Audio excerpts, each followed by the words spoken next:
November 16, 1944, 5:47 hours. Private David Chen crouches in a foxhole that smells like death and wet earth. He's 19 years old. 3 weeks ago, he was writing letters home about seeing Paris. Now he's watching frost form on the barrel of his M1 Garand while something moves in the trees ahead. The Hürtgen Forest doesn't look like a battlefield. It looks like a cathedral. Pine trees rise 80 feet into the gray sky, their trunks thicker than a man's reach. Moss covers everything. The silence is so deep you can hear your own heartbeat. Chen knows what that silence means. The Germans are out there. Elite Fallschirmjäger, paratroopers who have survived Russia, who have held mountaintops in Italy, who have learned that forests are fortresses. 200 yards away in those same trees, Oberst Klaus Jäger studies the American positions through rain-streaked binoculars. He's 43. A knight's cross hangs at his throat. He's commanded men since Crete, and he's never lost ground he didn't choose to lose. Jäger lowers the binoculars and smiles. The Americans think they're fighting for a forest. They don't understand. This forest is already won. Every tree is cover. Every shadow hides a machine gun nest. Every path is a kill zone. His men have been digging in for weeks. They've turned nature itself into a weapon. He issues the order, begin the assault. The German attack starts like a whisper. No artillery, no preliminary bombardment, just the sudden crack of rifles and the chatter of MP-40s echoing through the pines. Chen sees muzzle flashes. He fires back, but he's shooting at ghosts. The Germans are invisible, moving from trunk to trunk, using the forest like a second skin. An American sergeant 3 foxholes down takes a round through the neck. He falls without a sound. The tree he was hiding behind, 3 feet of solid oak, didn't even scratch the paint on his helmet. It stopped nothing. Chen realizes they're being massacred. The forest that was supposed to protect them is a maze where the enemy holds every turn. Then he hears something that doesn't belong. A mechanical whine, a generator coughing to life somewhere behind him. He risks a glance backward and sees it. The M16 multiple gun motor carriage. It looks like something from a science fiction magazine. 4.50 caliber machine guns mounted on a half-track chassis, each barrel as long as a man is tall. The guns are pointed at the sky, designed to shoot down dive bombers and fighters at 400 miles per hour. But today, Staff Sergeant Ray Morrison isn't looking at the sky. He's looking at the forest. Morrison climbs into the gunner's seat. His hands are steady, but his mouth is dry. He's trained for this weapon for 6 months. He knows it can fire 2,400 rounds per minute. He knows each bullet weighs as much as a cigarette lighter and travels faster than sound. What he doesn't know is whether it will work against men instead of machines. His commanding officer, a captain with 3 days of combat experience, walks up and says something Morrison will remember for the rest of his life. "Sergeant, those trees are the only thing keeping our boys alive. Don't you dare." Morrison interrupts him. "Sir, those trees are killing us. Watch." He flips the electric traverse switch. The quad mount rotates with a servomotor hum, smooth and fast as a turret on a battleship. He lowers the guns until they're parallel with the ground. Level, flat, aimed directly into the forest where the German muzzle flashes are winking like fireflies. The captain starts to say something else, but Morrison has already pressed the trigger. The sound is indescribable. It's not a machine gun. It's a physical force, a wall of noise that hits you in the chest and makes your teeth vibrate. The 4 barrels erupt simultaneously. Tracer rounds, 1 in every 5, streak into the trees like glowing red needles. The rest are invisible, but their impact is not. The first tree, a pine thicker than a truck tire, simply detonates. It doesn't fall, it explodes. Splinters the size of baseball bats fly in every direction. The trunk fractures into 1,000 wooden spears that scream through the air faster than any grenade fragment. Behind that tree, a German soldier has just enough time to look up before a 3-foot splinter punches through his chest and pins him to the tree behind him. Morrison doesn't stop firing. He traverses right, walking the stream of bullets through the forest like a man hosing down a driveway. Every tree he hits disintegrates. The .50 caliber rounds aren't just punching through wood. They're loaded with armor-piercing incendiary cores, designed to pierce aircraft aluminum and ignite fuel tanks. Against timber, they're apocalyptic. The rounds burn as they penetrate. The resin inside the pine trees catches fire instantly. Each tree becomes a fragmentation bomb wrapped in flames. Oberst Jäger, still crouched in what he thought was safety, hears the roar and doesn't understand it. He's heard machine guns. He's been under artillery fire. This is different. This is continuous, unrelenting. It sounds like the earth is tearing itself apart. Then the tree in front of him explodes. He throws himself flat as jagged wood slashes overhead. One of his men, a veteran from Stalingrad who survived 3 winters on the Eastern Front, is cut in half by a splinter moving at supersonic speed. Jäger scrambles backward, screaming into his radio, fall back to secondary positions." But there are no secondary positions. Morrison is firing through the forest, not at the Germans, through the forest itself. The massive oaks and pines that have stood for 100 years are being mowed down like wheat. Every bullet that hits wood creates shrapnel. Every shrapnel burst creates more wounds. The Germans who trusted the trees are being impaled by them. Private Chen, still in his foxhole, watches in stunned silence. The forest in front of him, the green wall that seemed impenetrable 5 minutes ago, is vanishing. Trees are toppling, stumps are smoking, the air is thick with sawdust and the smell of burning pine sap. And the Germans, the ghosts who were invisible just moments ago, are running, dying, screaming. Chen sees a German officer trying to drag a wounded man to safety. Morrison's guns traverse left. The officer and the man he's carrying both disappear in a red mist and a cloud of wooden shrapnel. The firing continues for 11 straight minutes. When Morrison finally releases the trigger, the barrels are glowing cherry red. A loader is pouring canteen water over them, and it boils away instantly into hissing steam. Silence falls, but it's a different kind of silence than before. Chen climbs out of his foxhole and stares. The forest is gone. For 300 yards in front of him, every tree has been cut down to waist height. The ground is carpeted with splinters, shredded bark and bodies, so many bodies they look like fallen logs in the half-light. He counts 14 German corpses in the first 50 feet alone. None of them died from bullets. They died from the wood, impaled, crushed, shredded by the trees that were supposed to save them. A medic runs past Chen and stops. He stares at the carnage, then vomits into the mud. Chen doesn't blame him. Back at German headquarters, 3 miles behind the lines, Oberst Jäger sits at a wooden table with a field telephone pressed to his ear. His hand is shaking.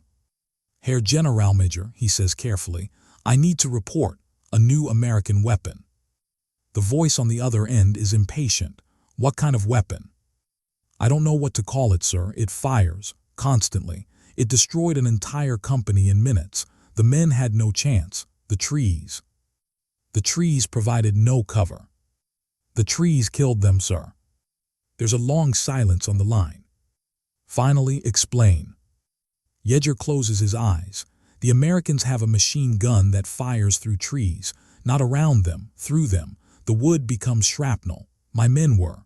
They were cut apart by the forest itself. Another pause, then, "How many casualties?"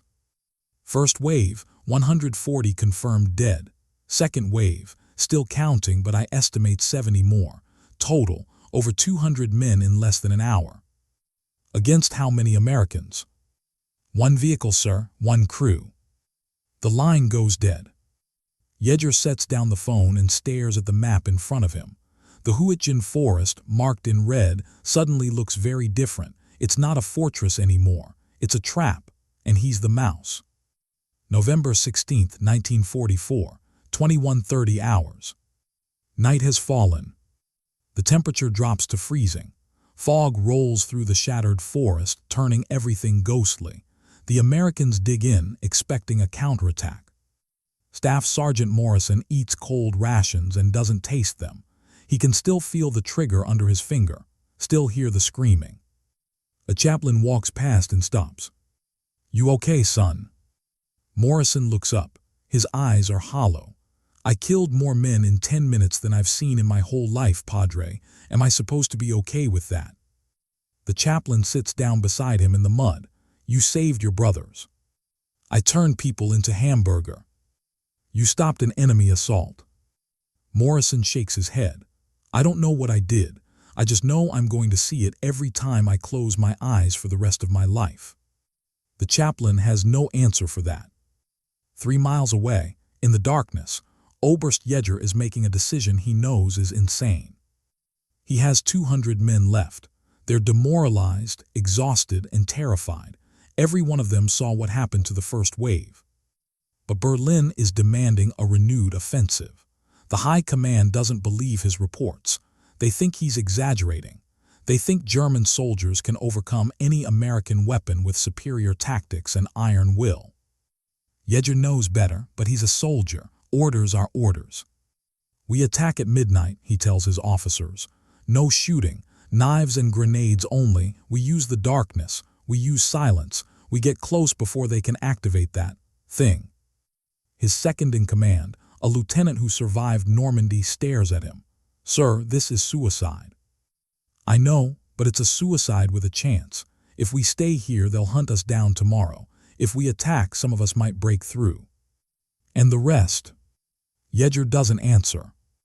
November 17, 1944, 15 hours. The German infiltration begins. 200 men crawl through the mud and shattered stumps. They've removed their helmets and wrapped them in cloth. They move in absolute silence, bellies pressed to the frozen ground, knives clenched in their teeth. The night is their ally. Cloud cover blocks the moon and stars. The darkness is total, the kind where you can't see your hand 6 inches from your face. Private Chen is on watch. He can't see anything, but he can feel something. The hairs on the back of his neck are standing up. He whispers into the darkness, "Sarge, you feel that?" Morrison, 30 feet away, whispers back, "Yeah, they're coming." "How do you know?" "I can hear them breathing." Chen strains his ears. At first, nothing. Then there, the faintest sound, the whisper of cloth on mud, the soft clink of metal. The Germans are less than 100 yards away. Morrison keys his radio. "Fire control, this is Quad 50. We have movement. Request illumination." The response is immediate, "Stand by." Behind the American lines, engineers have been working for hours on something the Germans don't know about. 4 massive searchlights, each 6 feet across, designed to illuminate bomber runways, have been positioned on the ridge. But they're not pointing forward, they're pointing straight up. At 17 hours, all 4 lights snap on simultaneously. 5 million candle power of brilliant white light lances into the clouds. The beams hit the fog and cloud deck and scatter. The light doesn't illuminate the ground directly, it bounces, reflects, diffuses through the mist like the glow of a second moon. Artificial moonlight. The effect is instant and devastating. The German infiltrators, caught in the open, freeze. They're visible, not perfectly, not like daylight, but clear enough. 200 dark shapes sprawled across a field of stumps and mud, caught halfway between the tree line and the American foxholes. For 3 heartbeats, nobody moves. Then a German sergeant, a man who survived Russia and France and has nothing left to lose, screams, "Forward, run, now." The charge begins. 200 men surge to their feet and sprint toward the American lines. They're screaming, raw animal screams meant to terrify. Some throw grenades, some raise their knives. They cover 20 yards. Then Morrison opens fire. The quad .50 caliber roars back to life. Under the artificial moonlight, the tracer rounds look like laser beams, solid lines of red fire stretching from the half-track to the oncoming Germans. The first rank of attackers simply ceases to exist. Bodies are torn apart in mid-stride. Men running at full speed are hit by 5, 10, 15 bullets simultaneously and disintegrate into red spray. The second rank stumbles over the corpses and dies the same way. The third rank breaks, some try to run back, some dive to the ground, some stand paralyzed with terror. It doesn't matter. Morrison traverses the gun left and right, sweeping the field like a gardener with a hose. Every burst of fire erases another cluster of men. The incendiary rounds ignite in the mud. Small fires bloom across the battlefield, adding their flickering light to the eerie glow from above. Chen, watching from his foxhole, feels something break inside him. These aren't soldiers anymore. They're just people. People who are dying because they followed orders. People who had families and dreams and fears, and now they're just wet shapes in the mud. He wants to stop firing. He wants to scream for Morrison to stop. But he doesn't, because if Morrison stops, those people will kill him and everyone he knows. The firing continues for 18 minutes. When it finally ends, there is no movement on the field. No wounded crying out, no survivors retreating. Just silence and the smell of blood and cordite and burning flesh. Morrison sits in the gunner's seat, staring at nothing. His hands are still on the triggers, but he's not squeezing. He's not even sure he could let go if he wanted to. The chaplain appears beside him again, doesn't say anything this time, just stands there in the darkness, a silent witness. November 17, 1944, 600 hours. Dawn breaks cold and gray. Oberst Yeager walks through the field under a white flag of truce. American officers meet him halfway. They're here to discuss recovering bodies and treating wounded. There are no wounded. Yeager counts the dead as he walks. He stops counting at 150. The rest are scattered too widely or too unrecognizable. An American captain, the same one who tried to stop Morrison yesterday, approaches Yeager carefully. "Your men fought bravely," the captain says in careful German. Yeager looks at him. The German officer's eyes are empty. Bravery is irrelevant when you're facing a factory. "Sir, you didn't defeat us with better soldiers. You defeated us with better systems. You turned firepower into mathematics. You industrialized death." The captain doesn't know how to respond to that. Yeager continues, "I was at Verdun in the First War. I've seen artillery kill thousands. But this," he gestures at the field, "this is different. This is efficient. This is what happens when a nation that builds cars faster than we build tanks decides to make weapons." He pauses, looking back at the shattered forest. "Tell your generals something for me. Tell them that Germany's greatest mistake wasn't invading Russia. It was believing that courage could overcome industry. We fought with heart. You fought with machines, and machines don't get tired. They don't feel fear. They just work." The captain nods slowly. "I'll pass that along." Yeager gives a bitter smile. "It won't matter. We'll keep fighting because Berlin commands it. But the war is already over. We lost the moment we went against a nation that can manufacture artificial moonlight." The Battle of Hürtgen Forest would drag on for 3 more months. 33,000 Americans would die or be wounded fighting for a forest that had no strategic value. The Germans would eventually retreat, not because they were beaten in the forest, but because the entire Western Front collapsed. But the lesson learned in those November days would echo through military history forever. The M16 Quad .50 caliber proved something fundamental. In modern warfare, there is no such thing as perfect cover. There is only the question of whether your enemy has enough ammunition to destroy whatever you're hiding behind. After the war, military strategists studied what happened at Hürtgen. They realized that Morrison and his crew had accidentally discovered a new principle of warfare. Overwhelming firepower applied continuously defeats any defensive position, no matter how strong. In Korea, American forces would use the same principle to stop Chinese human wave attacks. In Vietnam, the same principle, though the outcome was more complicated. In every modern conflict since, the side with better industrial capacity and coordinated firepower has won. Oberst Klaus Yeager survived the war. He spent 6 years in an Allied prison camp, then returned to Germany and became a teacher. He never spoke publicly about Hürtgen Forest, but in his private diary, discovered after his death in 1971, he wrote, "We believed in the German soldier. We believed that courage and training and fighting spirit could overcome any material disadvantage. Hürtgen taught me that belief was a lie, not because German soldiers weren't brave, but because bravery is just one variable and the Americans had built a system that accounted for every variable. They didn't fight with passion, they fought with mathematics, and mathematics always wins." Staff Sergeant Ray Morrison returned home in 1946. He never spoke about what he did in the Hürtgen Forest, not to his wife, not to his children, not to anyone. He died in 1998, and at his funeral, his daughter found a box in his attic. Inside was his service medal, a photograph of his crew standing beside the M16, and a single piece of paper. On it, in shaky handwriting, was a question he'd apparently written decades earlier. How many men can you kill before you stop being a hero and become a murderer? There was no answer written below it. Because there is no answer. Just the memory of a forest that became a graveyard, and a weapon that proved courage alone can never defeat the cold mathematics of industrial war. The Hürtgen Forest today is peaceful. The trees have grown back. Tourists walk the trails and take photos.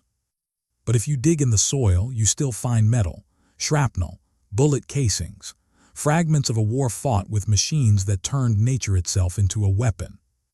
And if you listen carefully in the quiet moments, when the wind moves through the pines, you can almost hear the echo of that terrible sound.